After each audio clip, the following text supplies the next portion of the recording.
The Middle East, more tension in the region overnight. Iran-backed rebels fired missiles at a commercial tanker in the Red Sea, and a U.S. warship shot down a Houthi drone. Chief Global Affairs anchor Martha Raddatz has the story. Good morning, Martha.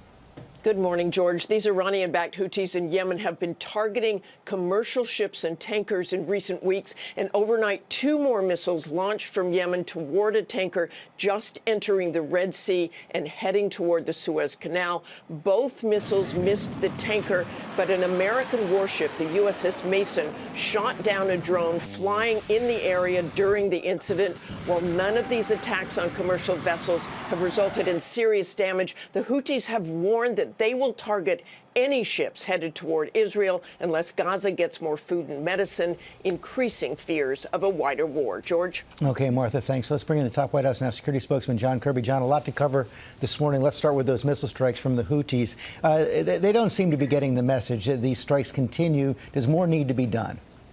Well, we're obviously going to watch this very, very closely, George. We're going to do what we have to do to protect commercial shipping and, of course, protect our Navy ships in the Red Sea and in the region. We are building up and fleshing out the Maritime Task Force there, inviting other nations to participate. I won't telegraph our punches one way or the other, but we're going to do what we have to do to protect ourselves and to protect our national security interests, including freedom of navigation for commercial vessels there in the Red Sea. President Biden seemed to have his most significant break with the Prime Minister of Israel, Netanyahu, yesterday, talking about that indiscriminate bombing in Gaza. Where is this going from here? Will the United States have to step in and do more to contain Israel?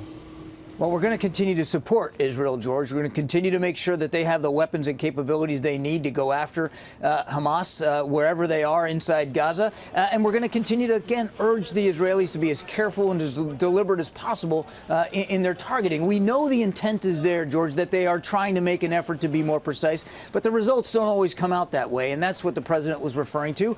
We want to make sure that they continue to get just as precise and targeted as possible to minimize those civilian casualties. There also seems to be a big difference over the day after in Gaza. Prime Minister Netanyahu seems to be ruling out having the Palestinian Authority step in and try to take control. The United States is urging that.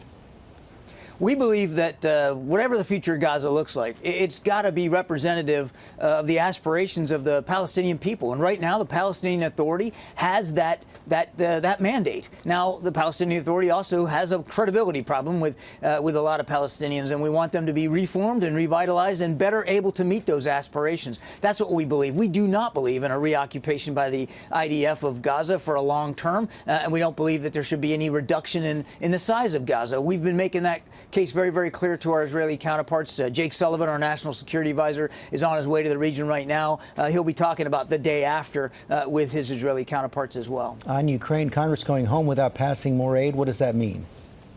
Well, we obviously are running out of time here, George. We've got a couple of weeks left in this month, and we will be announcing additional security assistance packages in coming days and weeks. But once we get to the end of the month, we won't have any more money to support Ukraine. We believe that these negotiations are ongoing in good faith, and we're going to continue to participate in them. We hope we can get a better outcome here before the end of the year. But if not, then we're going to have to really hit it hard early in the new year to try to get that aid going, that supplemental request that we need so much for Ukrainians' their military capabilities. John Kirby, thanks very much. Well, hey there, GMA fans. Robin Roberts here. Thanks for checking out our YouTube channel. Lots of great stuff here. So go on, click the subscribe button right over here to get more of awesome videos and content from GMA every day, anytime. We thank you for watching, and we'll see you in the morning on GMA.